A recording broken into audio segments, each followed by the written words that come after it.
Innal hamdalillah nahmaduhu wa nasta'inuhu wa nastaghfiruh wa na'udzu billahi min shururi anfusina wa min sayyiati a'malina may yahdihillahu fala mudilla lahu wa may yudlil fala hadiya lahu. Asyhadu an la ilaha illallah wa asyhadu anna Muhammadar Rasulullah. Allahumma shalli ala sayyidina Muhammad wa ala ali sayyidina Muhammad. Qala Allah ta'ala fil Qur'anil 'azim, a'udzu billahi as-sami'il 'alim minasy syaithanir rajim. Bismillahirrahmanirrahim.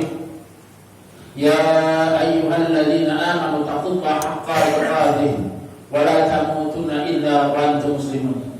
Hadirin jemaah, insyaallah semuanya dirahmati oleh Allah Subhanahu wa taala, calon-calon ahli surga. Amin. Pertama-tama mari kita panjatkan puji syukur. Puji syukur kita panjatkan kepadanya Allah Subhanahu wa taala, Allah yang Maha. Puji syukur kita panjatkan kepadanya Allah Subhanahu wa taala karena apa? Karena sampai dengan hari ini kita diberikan satu karunia yang luar biasa, satu nikmat yang luar biasa. Nikmat iman, nikmat Islam, nikmat sehat, nikmat waktu luang. Alhamdulillah, asbab dari nikmat-nikmat Allah tersebut, kita sebagai hamba-hamba Allah yang beriman, kita mampu memenuhi panggilan Allah Subhanahu wa taala. Kita melaksanakan sholat subuh secara berjamaah, dan insya Allah kita lanjutkan dengan taklim rutin kita. Ini nikmat yang luar biasa, dan mungkin ada sebagian saudara-saudara kita yang dikurangi nikmatnya. Allah kurangi nikmat-nikmatnya, nikmat waktu luang, nikmat sehat, atau nikmat-nikmat yang lain. Wajib kita bersyukur dan kita doakan saudara-saudara kita yang mungkin Allah kurangi nikmatnya, agar Allah tambah nikmatnya, dan tatkala mereka ditambah nikmatnya, mereka bisa taat kepada Allah dan Rasulnya. Dan kita pun berharap semoga kita mampu istiqomah untuk taat pada aturan Allah dan Rasulnya. Dan kita pun berharap semoga Allah tidak kumpulkan kita di tempat ini saja, Allah tidak persatukan kita di sini saja, tapi Allah kumpulkan kita pula, Allah persatukan kita pula di jannahnya Allah Subhanahu wa ta'ala. Salam dan salam mari kita saling mengagungkan kepada beliau, uswah kita, beliau baginda Nabi Muhammad sallallahu alaihi wasallam, keluarganya, sahabat-sahabatnya, dan para pengikutnya hingga yaumil qiyamah. Amin ya rabbal alamin. Hadirin jemaah insyaallah dirahmati Allah Subhanahu wa taala. Hari ini pertemuan yang sudah kesekian kali terkait dengan bab kita tentang fikih jenazah. Dan insyaallah di pertemuan ini kita benar-benar praktik. Kalau kemarin-kemarin kita teori dan teori, insyaallah sekarang kita benar-benar praktik. Karena kalau teori saja baru kebayang-bayang saja. Dan alhamdulillah pada pertemuan yang lalu sudah ada siap yang jadi relawannya, relawan jenazah insyaallah ya. Ini Bapak hari insyaallah dirahmati oleh Allah Subhanahu wa taala. Sedikit untuk mengulas bahwa sesungguhnya belajar tentang fikih jenazah ini sangatlah mudah. Di bab-bab yang lalu, pertemuan yang lalu, saya sering sampaikan bahwa sangat mudah. Adapun perbedaan-perbedaan yang sering kita lihat, di satu tempat berbeda caranya, di satu tempat berbeda. Ini sesungguhnya banyak hanya tambahan-tambahan saja. Bahkan ada sebagian yang bersifat sudah tradisi. Maka hari ini sengaja saya sampaikan yang paling mudah, dan ini sesuai sunnah ini. Kenapa? Yang lain tambahan-tambahan itu ya biarkan. Artinya selagi dia tidak melanggar aturan, karena kita pahami bahwa ada ibadah-ibadah yang muqayyad, ada ibadah-ibadah yang mutlaqah. Selagi itu termasuk dalam ibadah-ibadah mutlaqah, ibadah yang tidak terikat secara langsung, ya artinya Allah memang perintahkan, Rasul perintahkan tadi, tapi tidak secara spesifik. Rasul katakan harus seperti ini, dan itu tidak sampai melanggar, maka silahkan tambahan-tambahan itu. Tapi kalau sampai ada tambahan-tambahan yang memang melanggar aturan, kita harus berani tegas bahwa ini boleh dilakukan, ini tidak boleh dilakukan. Nah, sengaja ini saya ambil dan saya sedikit bagikan doa-doa yang paling singkat. Saya ingin tadinya saya tuliskan, saya buat doa-doa yang panjang. Tapi saya khawatir, kenapa begitu sudah dilihat doanya panjang, males kita untuk belajar. Waduh, susah. Ya kita nggak kasih doa-doa saja, kadang-kadang banyak yang takut belajar tentang fikih jenazah. Alasannya macam-macam. Takut kalau melihat jenazah nanti nggak bisa tidur, nanti dan lain-lain, bacaannya nggak hafal dan lain sebagainya. Maka sengaja saya bagikan, mudah-mudahan kalau ada yang belum kebagian nanti bisa diperbanyak lagi. Nah ini saya sengaja ambil yang paling simpel, yang agar semuanya bisa. Dan insya Allah begitu kita nanti praktek, ini benar-benar semuanya bisa. Allah mudah-mudahan hari ini kita benar-benar praktek dan ternyata memang mudah. Ini saya sengaja sudah saya bawakan. Waktu kita memang tidak banyak. Hadirin jemaah insya Allah dirahmati oleh Allah Subhanahu Wa Taala. Jadi kalau kita melihat ukuran kain kafan, ini sengaja sudah ada sedikit saya potong-potong. Jadi kalau kita melihat sebagian ukuran kain kafan kita, memang kita sering mendengar atau kita sering melihat beberapa baik dari para ustadz, para kiai ataupun para tokoh yang mengatakan bahwa kalau kita merawat atau kita mengkafani jenazah itu tidak boleh dijahit-jahit. Pernah dengar tidak Pak? Pernah ya. Bahkan sampai ada yang bilang mengharamkannya, haram, tak boleh, tak sah katanya. Dijahit-jahit itu. Sebenarnya ada nggak tuntunan begitu? Tidak. Itu hanya tambahan ataupun itu hanya ijtihad saja dalam memahami hadis-hadis.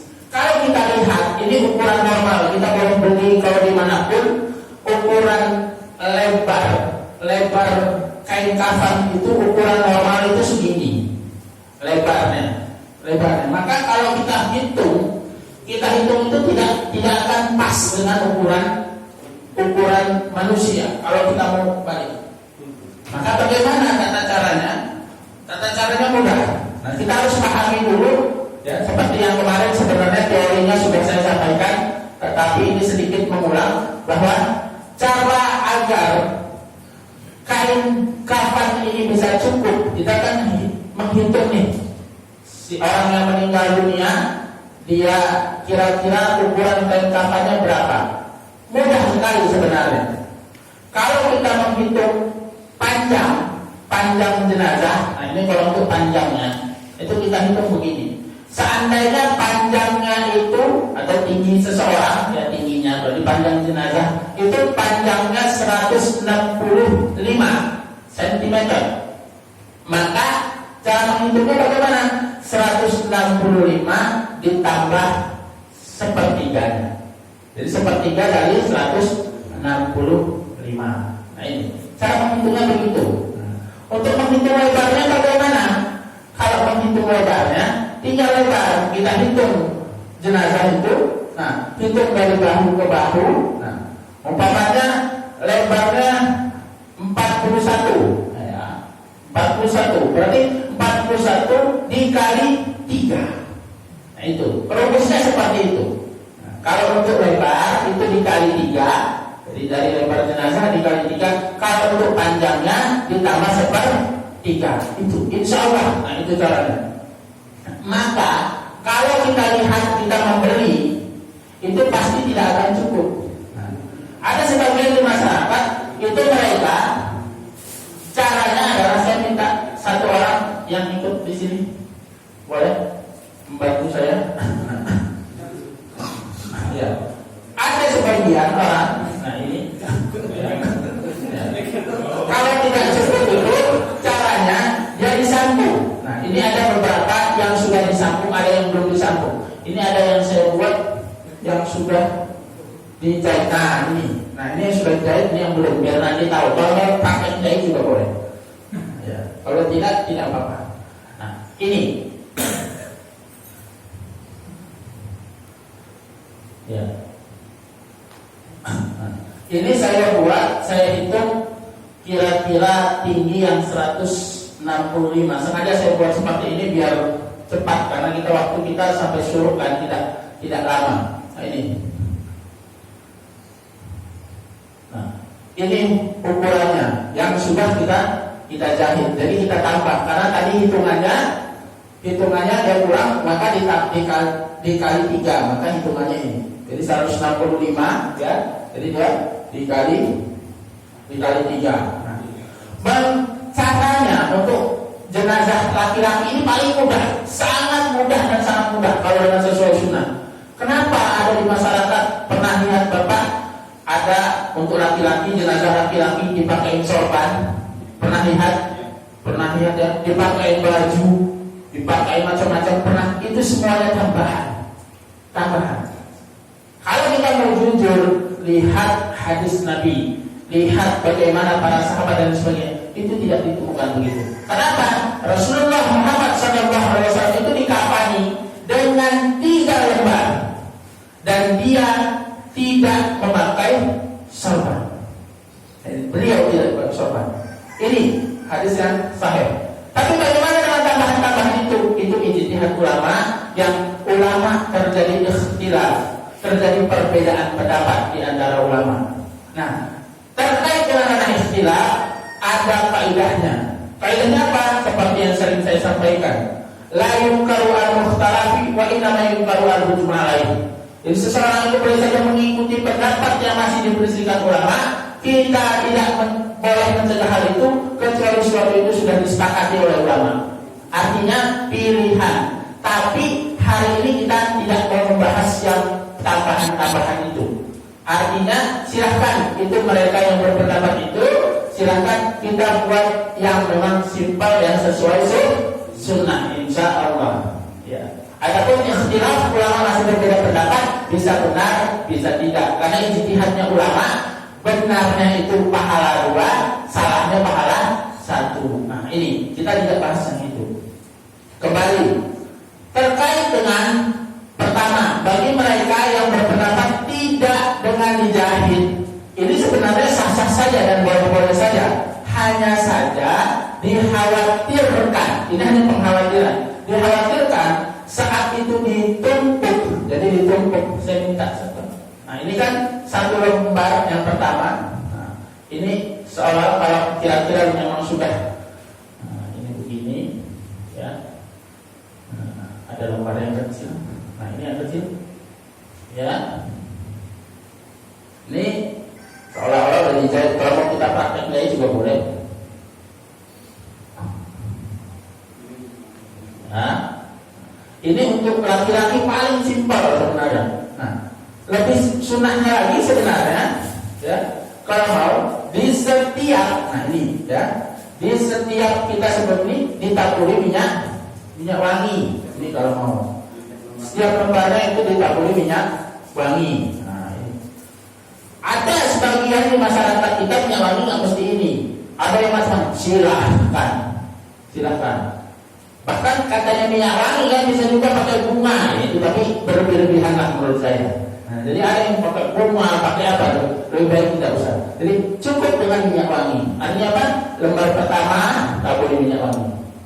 Nah, yang kedua taburi minyak wangi. Kesunah. Gimana kalau nggak pakai minyak wangi? Ya nggak apa-apa. Tapi tidak terkena, tidak mengambil kesunahan. Itu saja. Karena sunahnya seperti itu. Sama. Ini lapis pertama, ya, lapis kedua, ini lapis ketiga. Ini sebenarnya dijahit. Kalau mau kita jahit, saya bawa.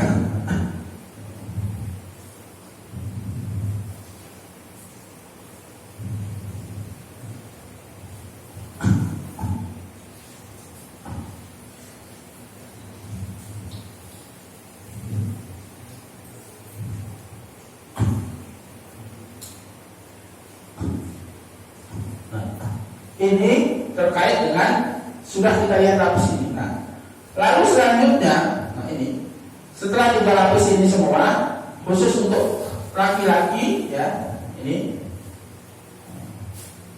ya, ini sebelum nanti kita praktekkan, ya. Di awal itu sebenarnya ada tali di paling bawah, ada tali itu 7, boleh 7, boleh 5, boleh 3, ganjil sebenarnya. Bahkan ulama mengatakan nggak pakai tali pun sebenarnya nggak apa-apa. Itu hanya untuk sebenarnya saat lipat, digulung ya, jadi lipat kain itu supaya nanti tidak lepas. Nah, itu sebenarnya seperti itu. Maka saat memang nanti tali itu mau 3, mau 5, mau 7 itu silakan. 7 yang berpendapat 7 itu karena sesuai dengan anggota sujud. 7 anggota sujud silahkan. Itu ulama berbeda pendapat. Nah, lalu di sini ini apa? Ini untuk popok. Nah, jadi untuk popok siapkan di bagian kubur dan kuburnya. Nah, nanti di sini dikasih kapas, dikasih kapas. Nah, nanti untuk apa? Setelah mayat itu, jenazah itu dibersihkan, sudah benar-benar bersih. Nah, itu ditaruhkan di sini, nanti ditutup. Nah, ini. Hadirin insyaallah dirahmati Allah Subhanahu wa taala. Setelah itu baru jenazah nanti itu akan ditaruh. Jenazah ditaruh, dan setelah ditaruh nanti disunnahkan di bagian-bagian tertentu itu ditutup dengan kapas. Sunnah. Gimana kalau nggak ditutup dengan kapas? Itu pun bukan prinsip, tapi menghilangkan kesunahan saja. Ini hal-hal yang perlu kita pahami. Nah, sekarang saya minta kita ada satu relawan yang kira-kira kita siapkan dari awal lagi. Ya. Sebelumnya minta bantuan Mas Bin ataupun yang lainnya untuk mempersiapkan ini. Ya.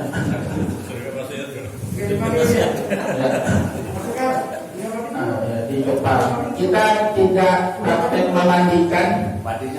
Ya, karena ini tadinya sih mau di kepala, lalu agak di sini leher, ya, dada, lalu di perut dekat atas pinggang, ya, lalu nanti di sini paha, di lutut sama paling. Jadi agak. Nah, ini mempersingkat saya untuk ya 7 nanti. Pas 160 tadi.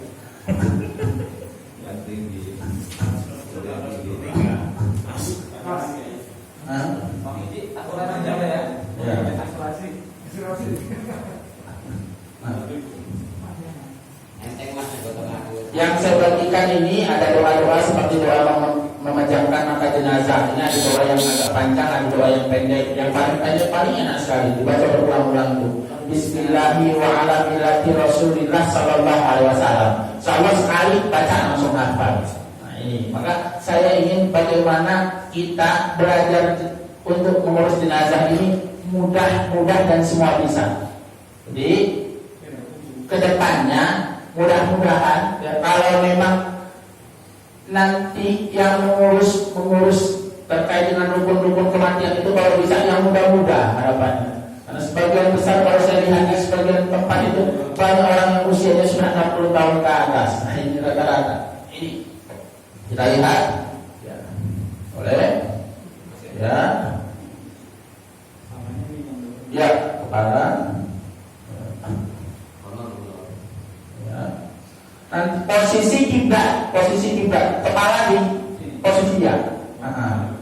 Usahakan ya. Ya, usahakan. Kalau benar sungguh-sungguhan nanti kan disolatkan juga kan? Iya. Sholat praktek ya. Nah ini kita kasih minyak ya, kasih minyak. Ya, silakan dibuka, boleh, nggak apa-apa. Ini prakteknya ya. Langsung praktek ya. Pak Gatot. Ya. Yang kecil. Di sebagian tempat ada yang mereka memang benar-benar tidak dijahit, boleh, silakan. Ini saya mau buat seperti ya, dikasih minyak, ya, kasih minyak. Minyak ini macam-macam, mau pakai cendana silakan, mau pakai apa, karena wangi yang penting. Ini, ya. Yang penting jangan hilang-hilang.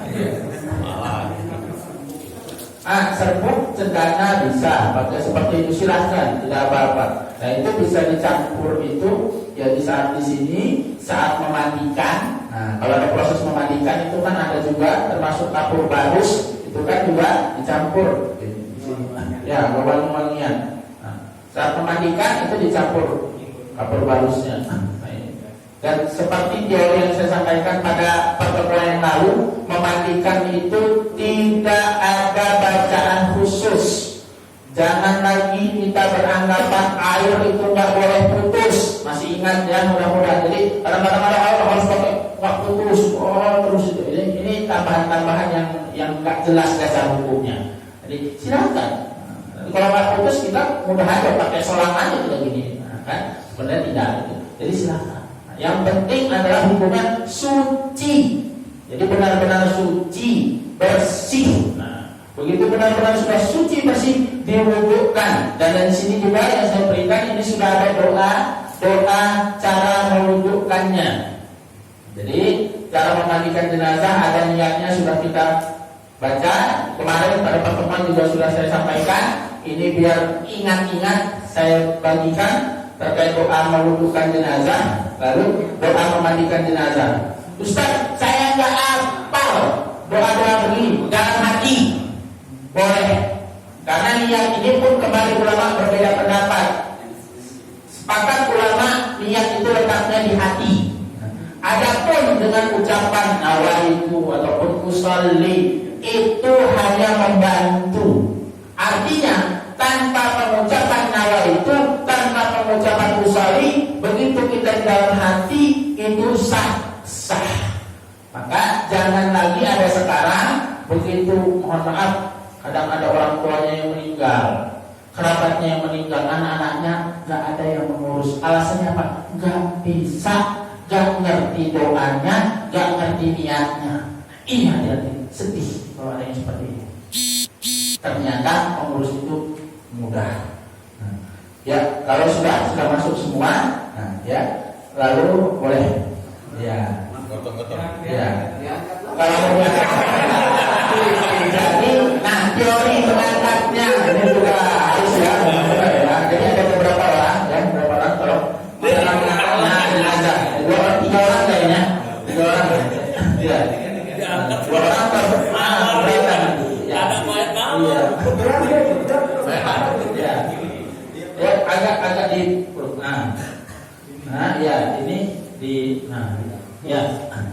Ini ya pas.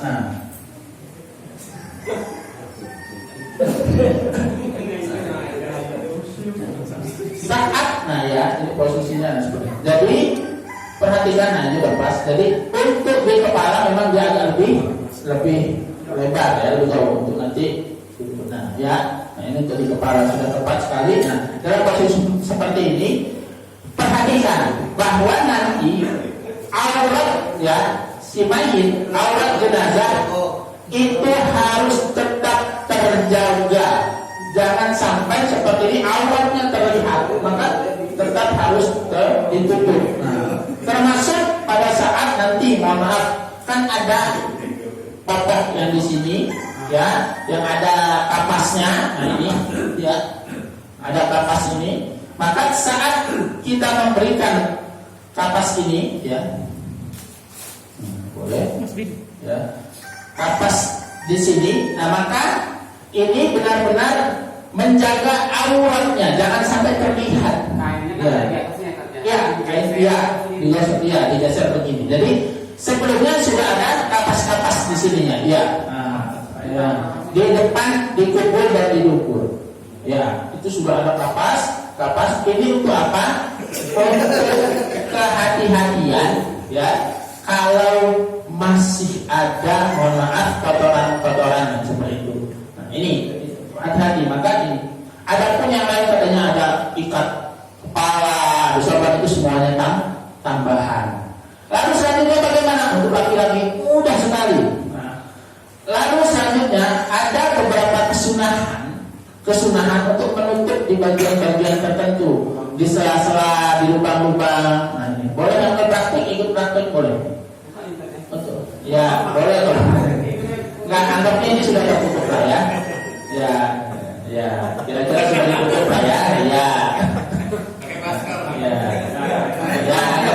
Ini tutup kan. Bahkan ini terjadi perbedaan pendapat. Ada yang hanya matanya saja yang ditutup, wajahnya ditutup. Bagaimana? Benar semuanya.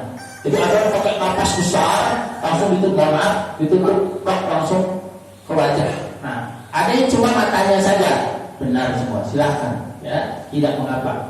Jadi sela-sela ini, ya, bahkan sela-sela tangan, nah ini semua jari, ya, itu semua.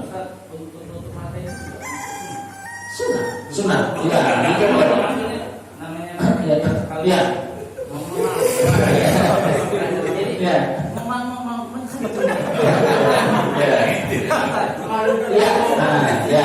Ya. Kalau mau pakai dua dari atau keseluruhan langsung mukanya. Nah, ini ya lebar dengan kapas ini semua wajahnya ditutup. Nah, ini ya, itu semua. Nah, ini sengaja saya buat agak singkat ya. Nah, ini kan kalau mau kan berjahit ya. Kalau tidak berjahit ya tidak apa-apa. Nah, ini cara melipatnya. Ya. Kan tadi ini nggak berjahit. Ya. Nah, boleh nggak diseling kalau nggak berjahit? Oh, justru ya. Bila mereka yang memang tidak berjahit, nah ini teorinya memang agar dia tidak, mohon maaf, karena ada kejadian orang-orang yang tidak berjahit begitu pasti tertutup ini terbuka. Nah, ini ada beberapa kejadian, ya. Nah, maka biasanya mensiasatinya adalah memang dia agak diselang-seling. Ini memang mensiasati, tapi memang ini agak berbahayanya, mohon maaf, kalau ketemu jenazah-jenazah yang badannya besar. Nah, yang badan sini khawatir. Nah, maka di sini sebenarnya sah-sah saja kalau pakai berjahit ya silakan, tidak pun tidak apa. Yang tidak boleh itu sampai menghukumi bahwa kalau berjahit tidak sah, perlu diulang lagi. Nah, itu dalilnya tidak ada seperti itu. Nah, ini maka sah-sah saja. Tapi karena berjahit ini langsung seperti ini, ya. Lalu, nah ini pun tidak ada sebenarnya apakah kanan dulu kiri dulu, itu tidak ada ketentuan, ya. Sunnahnya, nah, ya, Tangan. iya, ya, ini seperti ini dengan hati-hati, ya, dengan hati-hati. Lalu selanjutnya, ya,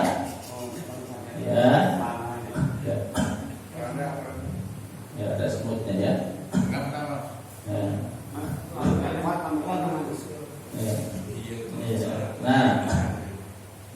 Ya.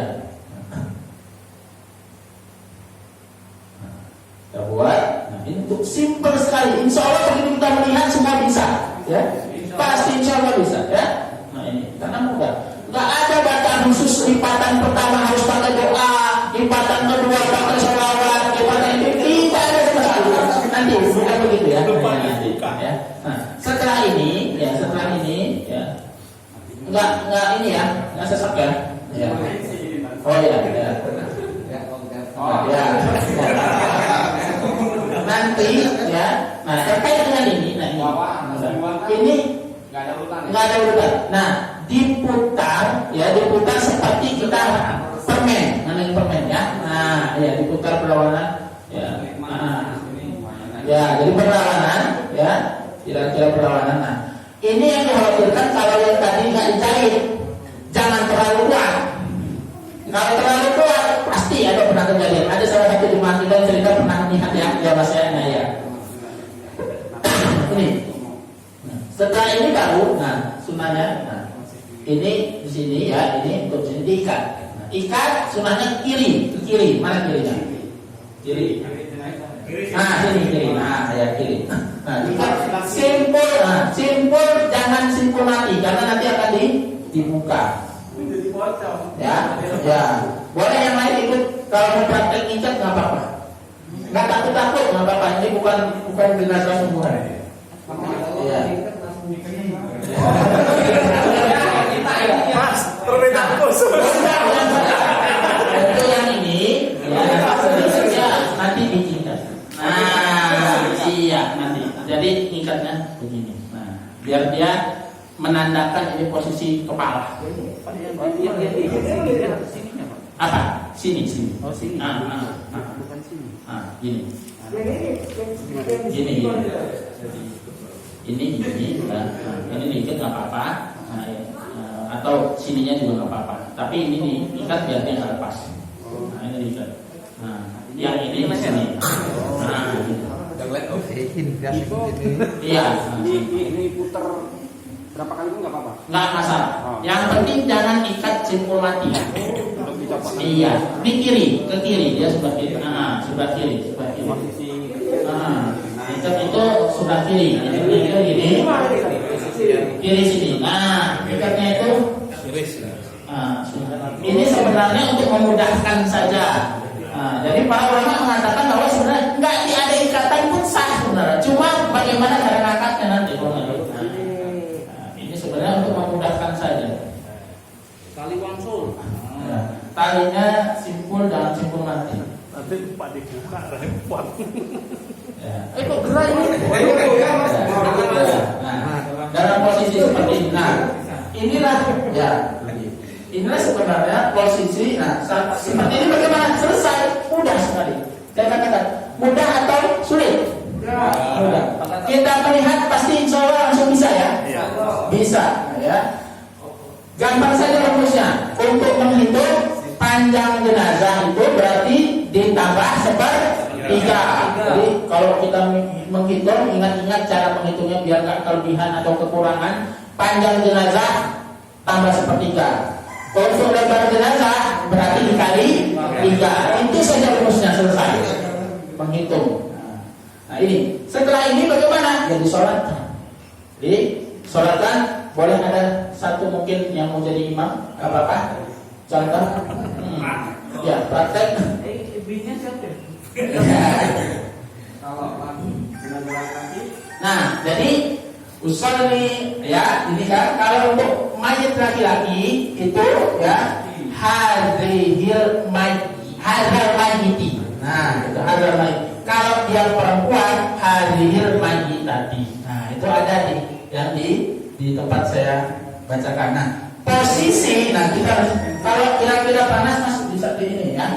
Pas saja khawatir nanti ya. Kepalanya ada kepalanya. Agak dibuka, nah, itu biar bisa.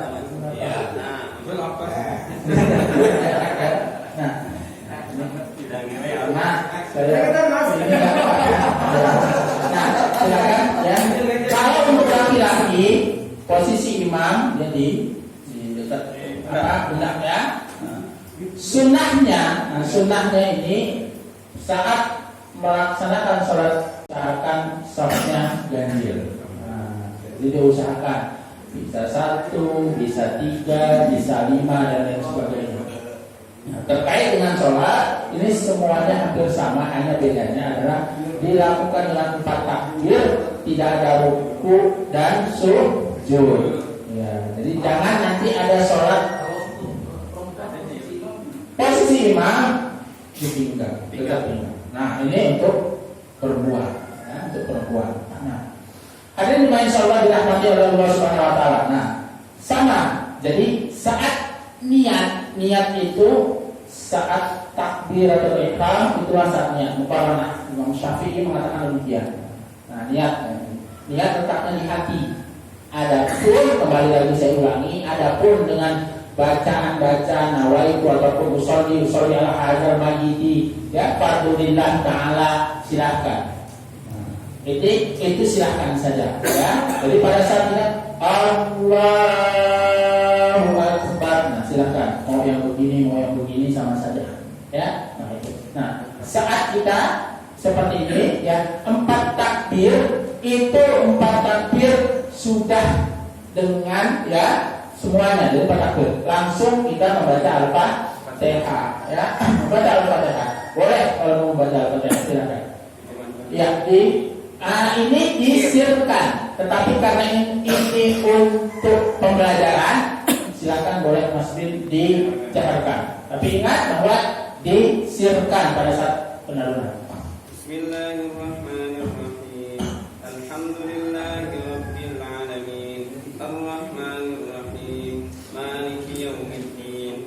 Iyyaka na'budu wa iyyaka nasta'in. Ihdinas siratal mustaqim. صراط الذين أنعمت عليهم غير المغضوب عليهم ولا الضالين.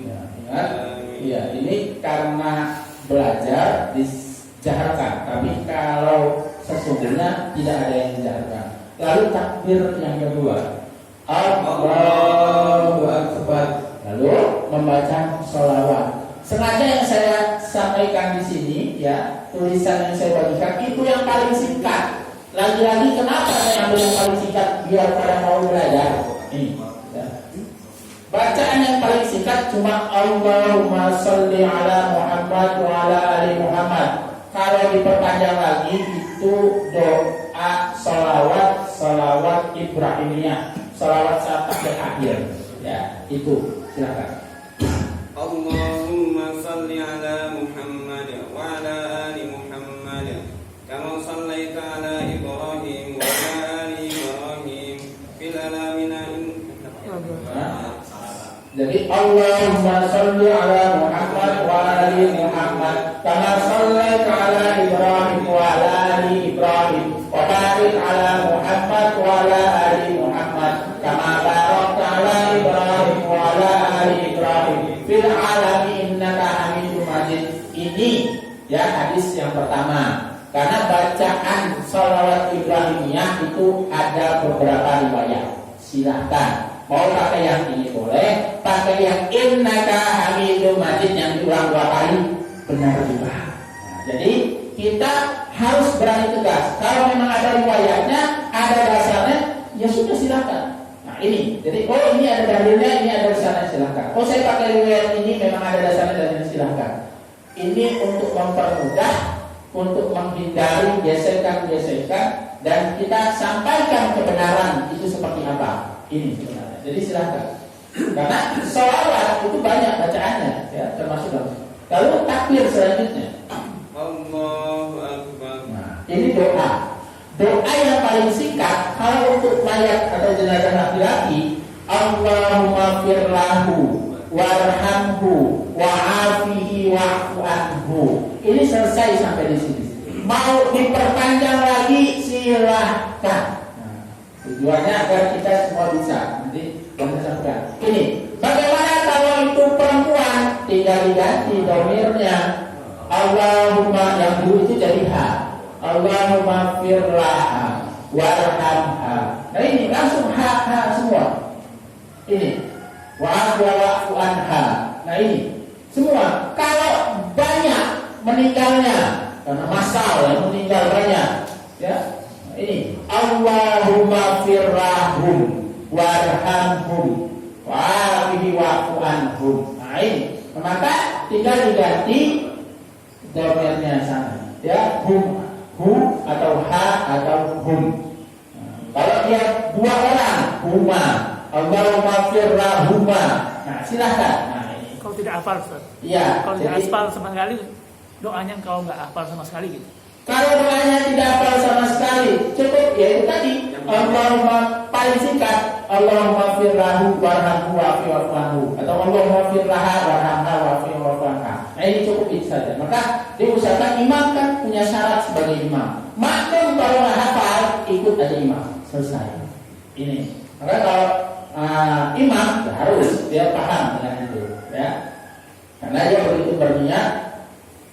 Kan, dia berniat untuk mensolatkan ini kan baru dia benar-benar niatkan. Nah ini makmum dia ikut, saya yang ikut imam sudah selesai. Nah ini lalu takbir yang selanjutnya, ya, Allahu Akbar. Nah ini takbir yang keempat. Nah, takbir yang keempat, Allahumma la tahrimna ajrahu wa la taftina ba'dahu wa fir lana walahu. Ini kalau dia laki-laki, kalau perempuan tinggal diganti saja. Kalau dia banyak, selesai. Setelah ini bagaimana? Salam ke kanan. Assalamualaikum warahmatullah. Assalamualaikum warahmatullah. Selesai sampai di sini. Ini sebenarnya selesai sesuai sunnah. Akan tetapi di sebagian besar masyarakat di tempat kita ada lagi tambahan. Sifatnya tambahan. Boleh dipakai, boleh tidak. Apakah itu menjadi bid'ah? Saya katakan di sini, ya. Bid'ah dalam arti di sini bid'ah itu tambahan. Kita harus lihat ibadah muqayyad, ibadah mutlaqah tadi. Yang tidak dibolehkan itu tambahan-tambahan saat sholat. Karena sholat itu adalah ibadah yang muqayyad, yang terikat secara langsung. Definisi sholat di mana? Saat dia mulai dari takbir sampai dengan salam. Itu yang tidak boleh diubah-ubah, tidak boleh ditambah-tambah, tidak boleh dikreasikan. Ini. Tetapi tatkala dia sudah selesai salam, saat ini sudah rangkaian proses jenazah, sholatnya sudah selesai. Adapun dia bertambah dengan doa tahlil atau doa-doa yang singkat, itu selesai tambahan. Bagaimana kalau mau dilakukan? Silahkan. Kalau tidak, memang dari dasarnya dan baginda Nabi Muhammad, sahabat itu tidak dilakukan itu. Silahkan. Ini, maka ini yang perlu kita lihat, ya. Jadi jangan sampai kita lagi memahami bahwa begitu kita diminta diamanahkan jadi imam, saya nggak bisa. Kenapa? Nanti setelah assalamualaikum doanya nggak hafal. Padahal selesai sampai assalamualaikum selesai. Adapun memimpin tahlil di situ tahlil singkat, biasanya dengan baca Al-Ikhlas, Al-Falaq, An-Nas, dia pakai sebelumnya ila adradin Nabi Mustafa dan sebagainya, itu hanya tambahan saja. Yang sifatnya silahkan. La yukaru al-mukhtalafi wa inama yukaru al-mukmalai. Sampai di sini paham? Ada pertanyaan? Iya. Tadi kan takbir 4. Iya. Allahumma fir. Allahumma ta'rina ajrahu wa la taftina ba'dahu wa firlana walahu. Pernah ada penyampaian Ustaz gak baca pun yang takbir keempat? Iya. Boleh. Boleh. Oh, Tetapi tidak mendapat nilai fadilah keutamaannya. Iya. Maksudnya mungkin buat yang pemula benar-benar pengen mau Iya. ikut, kan di situ ada kemudahan juga. Iya. Kemudian satu lagi ketika takbir keempat kan banyak ketika salam. Apakah salam itu cukup tangan seperti ini kemudian salam atau ada yang seperti ini? Oh iya. Jadi saya pelajari, saya lihat dari beberapa kitab dan saya bertanya kepada yang lebih paham karena memang ilmu al-fakir dhaif, ya, saya lemah. Nah, jadi saya lihat, saya bertanya, mungkin saya cari ada enggak sih? Karena selalu saya tanya, kalau ada yang sedikit berbeda, saya cari, benar enggak? Saya cari, benar enggak? Sampai hari ini, sampai detik ini, saya belum temukan bahkan hadis yang dhaif sekalipun yang dia itu salam harus begini, salam harus begini. Bahkan saya bertanya, sampai saya konsultasi kepada para guru-guru saya di Ma'had dahulu, yang beliau alumni dari Mesir, beliau alumni dari yang lainnya, konsultasi ke Teguh Ilmu juga, saya komunikasikan, belum ditemukan, saya belum temukan itu. Ya. Nah, jadi sama kayak sholat, mohon maaf, terkait dengan sholat jenazah juga kan ada ya, Assalamualaikum warahmatullahi wabarakatuh, tangannya begini-begini. Assalamualaikum warahmatullahi wabarakatuh. Saya belum temukan dalilnya yang seperti itu. Ya cukup lah. Ya sudah. Assalamualaikum warahmatullahi wabarakatuh. Selesai. Dan ternyata sangat-sangat mudah. Jadi mulai yang akan datang, insya Allah bisa semua. Jadi apabila dibentuk ada rukun kematian di sini, petugasnya berarti sudah ada yang siap, ya. Ya. Harapannya yang muda-muda itu sudah siap. Dan ingat, jangan lagi ada perasaan-perasaan tahayul, khurafat dan lain sebagainya, takut melihat jenazah, takut ini, takut itu, tidak ada lagi mulai hari ini. Insya Allah. Nah ini, ya. Untuk keberangkatan mayit dari Ya. rumah ke atau dari tempat tinggalnya ke makam, apakah ada sunnahnya Ustaz? Ya. Apa yang Oh iya. Jadi seperti pada pertemuan kita yang lalu, bahwa sesungguhnya tidak ada aturan khusus. Apakah ada doa-doa khusus? Nah itu tambahan. Hari ini kadang-kadang masyarakat kita itu seolah-olah menjadi wajib, padahal itu tambahan.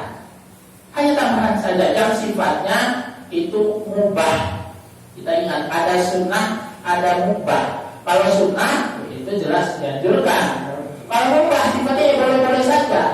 Ada yang mohon maaf, bahkan ada tambahan-tambahan sedikit. Nunggu ya apa? Satu. Nah, kalau itu sudah tidak boleh lagi. Itu yang pakai sapu itu jangan.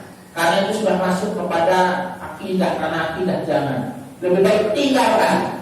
Tinggalkan ya, seperti itu. Kan biasanya ada beberapa harus pakai sapu-sapu dulu ya. Nah, itu jangan lakukan itu. Ya. Ada yang lain yang masih sifatnya boleh, artinya bukan walaupun tidak ada dasar dalam arti di situ. Apa? Kadang selangkah. Nah, selangkah baca doa. Selangkah baca doa. Selangkah baca doa ini yang terjadi ikhtilaf, terjadi perbedaan pendapat di antara ulama. Termasuk ya makruh hukumnya wanita. Makruh ya, makruh itu ya kalau ditinggalkan lebih baik. Kalau dilakukan ya nggak ada dampak dosa. Ya makruh para wanita ikut mengiringi jenazah sampai ke makam. Nah, ini. Lalu sampai apakah mana yang dahulu? Apakah keranda yang duluan? Apakah orang yang duluan? Nah ini keranda di belakang, terjadi ikhtilaf di antara ulama. Kembali lagi terjadi ikhtilaf di antara ulama. Kembali terkait ikhtilaf ulama ini, la yukaru al-mukhtalafi wa inna ma yukaru al-ijma'i. Nah ini. Lalu saat sampai di kuburan seperti yang saya sampaikan kemarin, terkait ada talqin. Hadis talqinnya sahih, hadis talqin sahih. Cuma pemahaman ulama yang berbeda memahaminya. Lakinu ala mautakum la ilaha illallah. Jadi dalam satu hadis dikatakan lakinu ala mautakum la ilaha illallah. Talqinlah kepada orang yang mati itu la ilaha illallah. Hadisnya sahih. Cuma ulama memahaminya yang berbeda. Pertama, mazhab Zahiriyah memahami makna maut itu benar-benar orang maut, orang yang mati. Berarti kan berdasarkan maut itu adalah orang yang mati, maka mentalkin itu kata mereka ya saat di kuburan itu. Maka ada sebagian dan mereka berpendapat dengan dalil ada hadis yang terkait dengan ini. Jadi ada hadisnya saya bacakan dalam kitab ini dikatakan terkait dengan mentalkinkan ya saat dia sudah di dalam kubur ya maka dibacakan di sisinya ya di sini.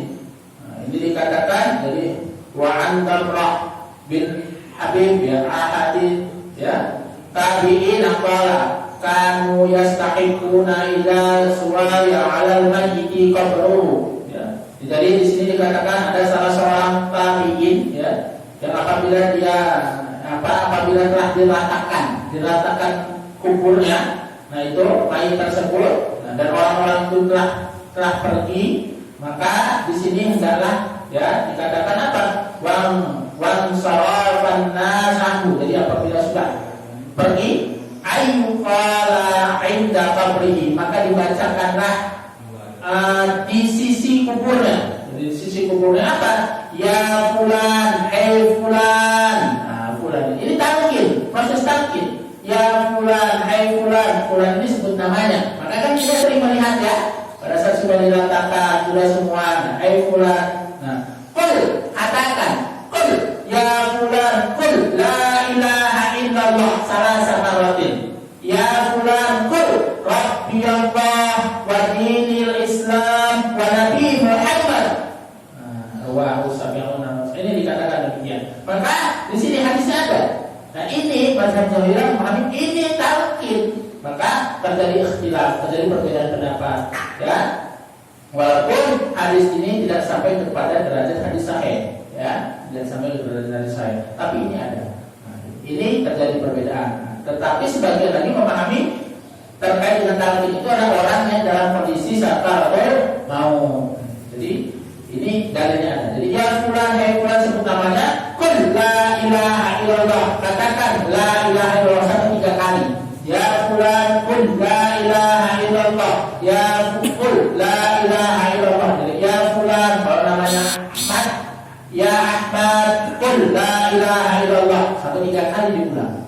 Nah, setelah itu ya fulan sebutnya lagi. Ya Ahmad, qul rabbi Allah wa dinil Islam wa Nabi Muhammad. Ini selesai, ini yang paling singkat.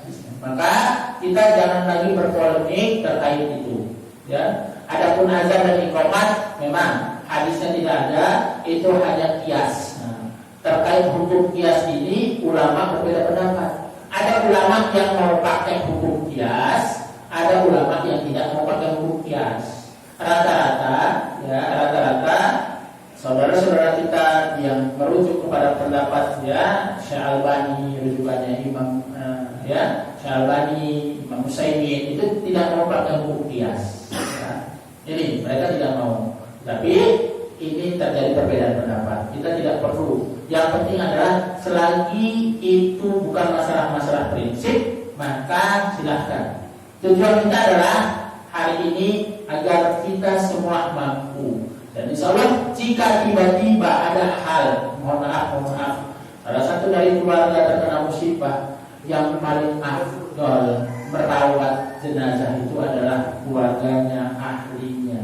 Siapa? Anak-anaknya, suaminya, istrinya. Jangan sampai hari ini, mohon maaf, ada orang tua yang meninggal, anaknya tidak mampu dengan alasan tidak bisa. Padahal jelas sekali. Saya sering sampaikan berkali-kali. Walaupun di situ ada seorang kiai besar, walaupun di situ ada seorang ulama besar, tetap yang paling afdol saat jenazah itu akan disolatkan, yang paling afdol adalah anaknya yang sudah balik. Tetap paling afdol begitu. Maka sering dimanapun kalau kiai yang tahu, ustadz yang paham, ulama-ulama itu paham, begitu menghadiri ada orang yang terjejas, mereka langsung tawarkan dulu keluarganya, siapa anaknya. Anaknya siapa yang mau? Kalau mau diwakilkan, baru silakan. Oh, diwakilkan, harus silakan. Ini. Maka ayo kita belajar. Dan insya Allah sengaja saya buatkan yang paling singkat. Tapi mudah-mudahan ini proses awal kita belajar yang singkat. Nanti tahapan kedepannya jangan kita yang cari yang singkat sih. Nah, ini ya, ini hanya sekedar untuk mempermudah agar mau belajar. Kalau sudah ada pertanyaan, tidak silakan. Nah, kalau itu kan ini yang simpel laki-laki. Ya. Wanita lembaga. Untuk perempuan dan laki-laki bagaimana sengaja? Nanti insya Allah kalau praktek untuk perempuan juga bisa. Tetapi untuk perempuan itu perbedaannya adalah 5. Jadi sunnahnya 5 lapis itu untuk perempuan. Tambahannya apa? Tambahannya untuk perempuan itu memang ada di jilbabin ya. Jadi semacam ada baju kayak kurung baju ya, dibuatkan semacam baju. Nah itu ya, bajunya ya kayak ini juga dari tempatnya itu. Lalu sama di jilbabin seperti jilbabnya kita saat ya itu ya itu. Nah itu di luar dari 5 lembar. apa? Masuk dalam 5 itu. Oh, masuk dalam 5 lembar. Iya, jadi masuk. lembar yang paling atas ada itu baju gitu. Iya. Itu sama nanti paling jilbabnya itu. Ada jilbab. Iya, itu di jilbab. Nah, jilbab ini silahkan. Ada beberapa yang memang memakai jilbabnya itu ada sedikit dijahit, silahkan. Ada yang tidak dijahit juga boleh. Jadi untuk pembuatan jilbab itu nanti persis seperti yang jilbab. Perbedaannya hanya itu. Kalau laki-laki 3 lembar sunnahnya, kalau wanita itu 5 lembar kalau ada di jilbab. 5 lembar itu tadi seperti yang saya katakan 5 lembar yang termasuk baju ya. Jadi Iya. lembar kita membayar Iya. Iya. Perhitungannya sama ya, Pak? Untuk ukuran 3.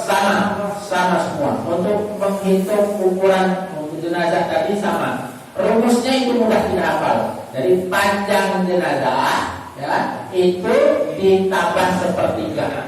Nah kalau untuk lebar itu lebar jenazah hitungannya dari mana? Bahu-bahu. Nah, lebar bahu-bahu dikali 3. Nah itu sudah insya rumusnya seperti itu. Mudah-mudahan ya tidak ada selama ini tidak ada ya teori itu rumus itu yang memang dipakai dan insya Allah seperti itu. Dan itu rumus yang dipakai para ulama ya seperti itu. Ada pertanyaan lagi? Ya. Dan kalau saat dari yang kubur itu memang sunnahnya dirikan itu. Oh ya, memang karena memang sebenarnya ada praktek ya, waktu itu sempat saya tawarkan, macam-macam, cuma memang khawatir mencari relawan untuk disolatkan saja susah, apalagi untuk dikumpulkan. Saya ingat ya kawan saya yang alumni teman saya, bukan alumni Darul Fatah ya. Tapi saya waktu di Mahat dulu juga begitu, prakteknya sama gitu. Cuma nggak ada videonya. Yang saya lihat itu Darul Fatah angkatan awal, bukan ada kawan saya. Waktu rekan saya ada itu awal itu prakteknya benar-benar sampai itu digali. Nah, cuma yang sekarang saya nggak tahu benar digali atau enggak gitu ya. Yang awal saya tahu, buat saya ada videonya itu benar-benar digali. Jadi digali mandikan sampai prosedur itu benar digali. Nah, dan itu bukan boneka, santrinya yang saya tahu dan kenal. Nah, maka itu benar-benar nanti memang liangnya dalamnya itu nanti ada sedikit dimiringkan ya, lahatnya ya, yang lahat dimiringkan. Nah itu memang kesunahan. Jadi dalam kesunahan benar sekali iya. Jadi dimiringkan posisinya. Nah nanti boleh ya dimiringkan biasanya. Ini sebenarnya tidak mesti ya. Boleh pakai bulatan-bulatan itu supaya miringkan tangan gitu ya, agar dia miring saja sebenarnya. Nah, ya, jadi memang sengaja agak dimiringkan lahatnya. Silahkan. Ini tidak apa-apa. Nah, ini saya sempat dapat pertanyaan juga di waktu saya isi kajian di tempat yang lain. Gimana Ustaz seandainya dia itu satu keluarga, terus kuburnya itu ini sudah meninggal lalu ditumpuk di atasnya, boleh tidak? Boleh. Jadi tidak ada larangan terkait dengan dia ditumpuk di atasnya. Silakan.